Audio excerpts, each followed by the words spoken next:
It's Goodbye Murioto. This will be the funniest, the most action-packed, the most inspiring, the jiggiest, the house party. I'm talking about the jalapeno carnival festivities. I'm talking about African dashiki get-togethers. I'm talking about literally what separates a main from a fake. Suspenseful movie in Nonz, Curse of the Elephant Statue. This is literally the main inspiration behind this was actually many things. This is supposed to be the best non-special because it's referencing what Mugen Train tried to do. It's literally the same goal as the Demon Slayer movie. What Mugen Train tried to do was basically translate, Japanese anime to an English audience in a way to make it hip again, but for it to be mainstream as well. This is meeting the goal of what Mugen Train failed to do by giving you guys real old school material / substance to actually let you guys figure out that really how this all came about, how society changed COVID-19. This is based off a life experience I have when it comes to woman dating woman, but it's also based off of a movie I used to watch on repeat. And how I incorporated this all together is this is supposed to be the #1 film in America, not just anime. This is aimed to be the next Lion King and will surpass the Lion King in terms of screen capture. What this is going to be you remember when Rafiki was fucking up those hyenas? It's gonna be like that throughout the entire movie. So literally, come by a Babylon's after me, cause it's gonna get turned. On these colorful fruity festivities, we record mangoes all on top of the beautiful ocean waves, man. I'll talk about the pineapples, the kiwi, the real deal juicy fruit. So where does this take place? Right after the Valentine's Day special. It really was a good opportunity for Kid Foddy to take Motor Hero on the next school field trip since the Valentine's Day special had some unfortunate technical difficulties. But anyway, so they're on the cruise and Lily. So the movie starts off with Lily, goodbye and everybody getting off the boat from their resort to an African-like place where Lily, a cursor alpha statue made as an art figure. So Lily, they're going on this African, kind of Jamaican, kind of Hawaiian-like, area where there's an ocean that's cursed by forbidden waters and forbidden monsters. And so the whole point of Curse of the Elephant Statue is that there's an ancient, ritual that happens whenever it's awakened because it's just for show. So when it comes to life, it's due to one girl who's based off the female antagonist for Sly Cooper. Do you know that pink cat girl in the beginning that betrayed Sly? I forgot her name. It's been so long. I love Penelope, and Penelope is gonna be a character of Nonz. So this is based off Sly Cooper, the Lion King, and personal experiences I have where a girl I dated. This is based off some of the greatest aspects of mainstream history, and this is literally referencing how the Lion King had a universal purpose, but also the life lessons that it portrayed. But it shows you a whole lot about people. I have a whole lot of things on my channel when I talk about dating, like the Rivulet versus Sapphire one. That's going to be literally how I learned how pick up girls with ease and how I fuck girls every single day at the fucking mall. That's one that's what that shit's all about, how I learned how to do that. And that's also, but there's a big Easter egg for that. A lot of fucking criminals are mad at the fact that I learned how girls are getting into criminal activity. Well, there was a big thing where I was getting into criminal activity at a certain part of my life, but then I realized it wasn't worth it.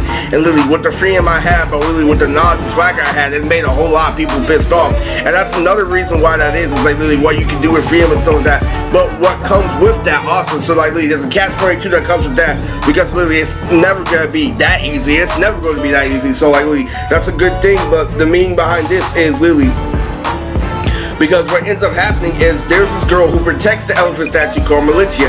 Militia was the first girl I got famous for grabbing at anime, and she literally cosplayed as Nerf Pizza. Everybody went crazy because they thought that she was all thighs, a massacre artist and shit like that. Literally, they thought Nerf Pizza was one of the most masculine females in anime. I just come up to this cosplayer of Nerf Pizza, I just start grabbing her ass, picking her up off the ground and shit. Literally, gravity don't mean shit. Literally, I'm just fucking enjoying my fucking hands cheek to cheek and shit like that. So literally, it's crazy as fuck. So Malice in this movie name is Malicia, and she's based with Carrot from One Piece and Nerfipito from Hunter x Hunter, and her name is Malicia, and she is 15 years old, and so is Remelita. Anita or Remelita, like Lily. She has two names, like Lily. So Remelita, Lily. Then they both fall for Gabaya in this movie. So Gabaya also has a thing for like Lily getting picked on by older girls. That Lily, because that's Lily. That's also a Easter egg for me in real life. I'm known for like pulling girls dirty and stuff like that. But I've never been known to get girls in my age bracket. I'm known for girls like Lily. Why wait for her to turn 18? But I met her when she was 13, and I talked to other girls during that time that Lily stuff like that. Lily, it's either like she was younger than me or really older than me. Like I've never really gotten confused with my age bracket and Lily. That wasn't a bad thing I learned at the time, and I've taught a lot of girls my age, like Lily, what actual fun is versus like what the fun you see on propaganda and love and hip hop and shit. So Lily, this is Lily. The father cursing the elf, the statue goes like this, so Kazik and everybody are accompanying us on our journey. So Gabaya ends up going into a place where he wasn't supposed to go, and like Bella, like Lily, gets lost as well, and Tito is Lily stuck with Kazik, that's your girl, and like they get lost with different people doing the festival time. Lily, they're buying beads from fucking cursed, you know, necklaces and shit. It's really based off a lot of like, you know, ancient. There's gonna be a lot of like ancient Latino shows, like, you know, those Mexican get-togethers with face masks. There's gonna be a whole lot of that going on. There's going to be everything you know about, you know, voodoo, like African sculptures and ghosts. There's gonna be that. So the main villain of this movie's name is Rajan. Where did I get this idea from? This idea I got from my friend Jamal, aka Beach Fanatic, Jamal the Fanatic. Go watch season 2, go watch Jamal's video. It was funny because this season was all about storytelling more than comedy. That's why I gave you Big Mama. So like literally, this season was all about storytelling, and Jamal's story is he has special ed teachers that was just like Mr. Pleasure that wanted him like to become a better person, and so like literally me and him like literally met on the internet, but we both happen to be in special ed, and like literally me and him met together, and it was crazy. So that's where I got the idea. So Rajan literally got the idea from Jamal. So Jamal is Rajan basically in this Nonz movie, and so he is the one calling the shot. So he is the one negotiating. He is having a surprise performance at the anniversary of Lord Zabumafu. Zabumafu is based off the King Later of Madagascar, and he will be voiced by Dave Chappelle, and the Fat Lemur will be voiced by LeVan Davis. So like literally, there's a whole lot of aspects to a lot of things that made the Lion King pop off, and this is really about to go psycho. First off, Gabaya fucking left because since they told him not to fucking leave, and all of a sudden, he runs into this girl who looks just like Carmelia Fox and Mary from Black Lagoon, and she is hired there to assassinate a certain aspect of Rajan's dirty work, and so Rajan is there to sabotage King Zabumafu. So King Zabumafu is literally just laying around, ain't doing shit, laughing and shit like. And what happens is literally Rajan is trying to get a specific spice, and he is trying to control like the entire city with a specific spice, and so literally they all get lost. And so all of a sudden he runs to the Revelier, and literally he comes up to her, and he's all like, "Hey, so a girl like you looks like she likes some dangerous stuff." And she's all like, "What's it to you? You look like you fell on a fucking pebble. Why? Aren't you pretty feisty? I've heard better pickup lines from an answering machine." Aw, I'm sure you don't mean it. The only thing mean is to ask the one I'm about to give you if you'll leave it the fuck alone, Smiley. Well, if you'd rather go that route, you see one of those shiny things in your hand? I'll aim that at that one dark spot after that whole landscape of, you know, light skin. It's called a beauty mall. Goodbye. And I end up literally, I'm trying to pick her and shit like that. I'm hanging from a rope and shit. So Gabaya's trying to spit game at her upside down. And he's like, "What the fuck are you doing?" And literally, so he gets up off the fucking ground and shit. He's still hanging from the fucking rope looking at her butt and shit. It's like being a creepo, and then all of a sudden Gabaya grabs her ass. And literally, then the chase begins. And literally, she starts chasing him, trying to shoot the nigga and shit. Literally, and then fucking crazy. First of all, look, he hangs on the rope, and then she shoots the fucking rope, and literally he falls down and shit. And literally, and then he has to run from her and shit. But then he starts chasing her back. It's fucking crazy. And all of a sudden, they end up landing themselves in trouble and shit. And they realize what fucking Spice's plan is and shit. So they're the only ones who know the secrets to the Spice's plan. And so what they have to do is like they have to team up in order for them not to summon the elephant statue. So what happens is literally Revanita and Gabaya have to put the differences to the side, and they have to like literally have the secret operation. So they inform Morihiro Kazik about the Ferris. They'll let too many people know that this is secretly a sabotage mission. And so what ends up happening is based off of the gameplay in Sly Cooper 2 Band of Thieves, there's going to be a dance sequence between me and Revanita, just like the dance in Sly Cooper, where me and her do ballroom dancing in order to fool Rajan. And so what ends up happening is Rajan like throws off the party, and like the whole fucking African island that they get stuck on gets thrown under attack by Rajan's army. And so Lily, so King Sabumafu being chill laid back is, oh, what you doing, fool? Why you trying to mess with my joint? And so Rajan and Zabumafu start squaring off, and they start fighting and shit. And so Lily, so Revanita is fucking trying to grab Gabaya and shit like that. He's staring at shit, and she's like, Smiley, look out! It's like good fucking stuff. She shoots right next to him, and she almost shoots Gabaya, but she ends up shooting the guy right next to him. It's hella fucking funny. He's clumsy as fuck, but she has the best aim in the fucking show. It's fucking crazy.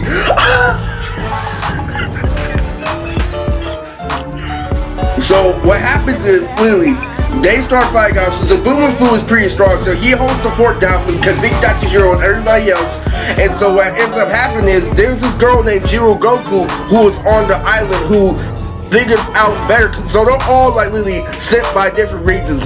Ones that I don't have names of, ones that aren't even locations, but these are like filler movie characters. I'm thinking of putting Jiro Goku in the show, but Jiro Goku is based off Jiro from My Hero Academia. It's Super Saiyan 3 Goku, but simply because I listen to a lot of upbeat electronic music.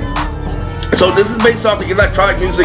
So what ends up happening is the whole island gets under attack, and there are different villains at different regions. Like there's a volcano at the island too. So Tito ends up fighting this guy who's based off Doflamingo in a volcano that's literally fucking, it's right next to a volcano. And this guy is a bird that's pulling the strings in the fucking bird cage, and Tito's trying to cut. That's a running gag in Nonz movies. When literally Tito is always facing against a long range opponent, and they always sit on top of a big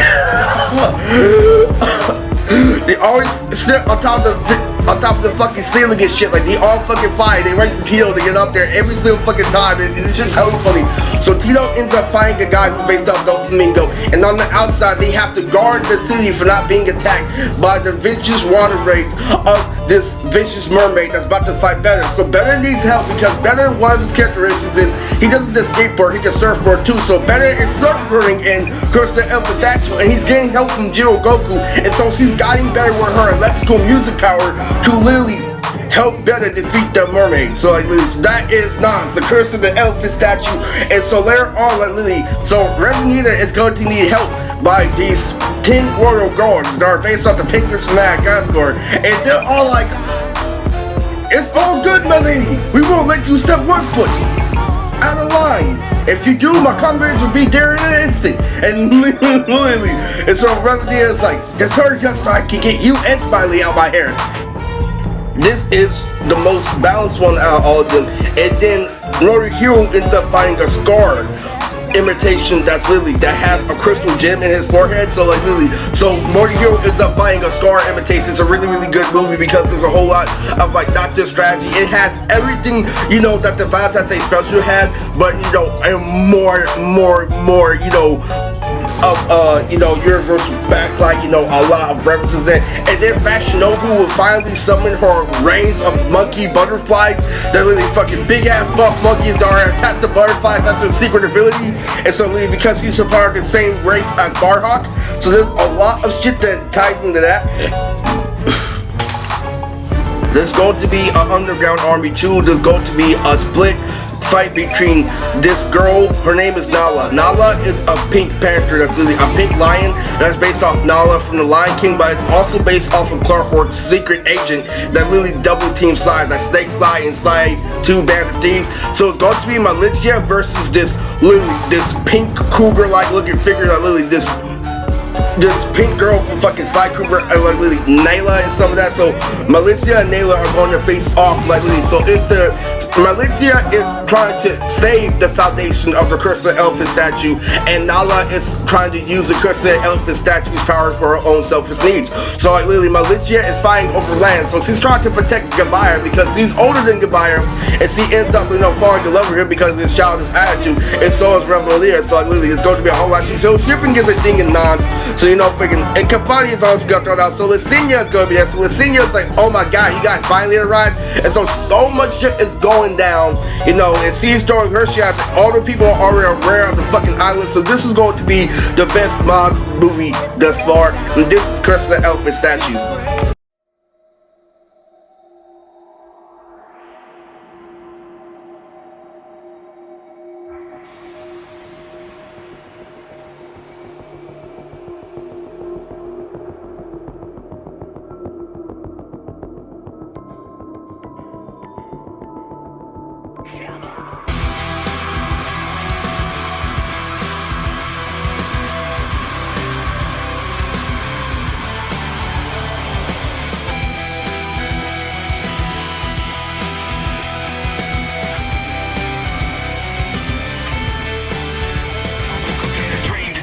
The cold of the static and put my cold feet on the floor. Forgot all about yesterday. Remembering I'm pretending to be where I'm not anymore. A little taste of hypocrisy, and I'm left in the wake of the mistakes, slow to react. Like they're so close to me, still so distant, and I can't bring you back. It's wrong the way I feel, was promised by your face.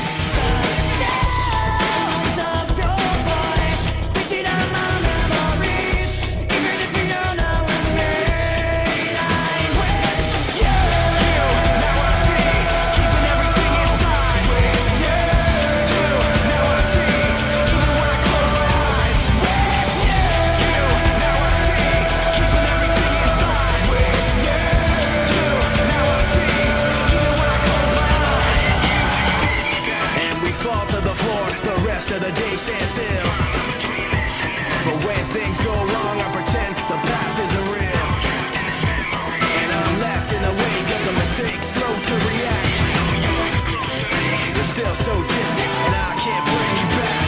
It's wrong the way I feel, was promised by your face. The sounds of your voice reaching out my memories, even if you don't know me. I'm with you. Now I see, keeping everything inside. With you. Now I see, even when I close my eyes. With you. Now I see, keeping everything inside. With you.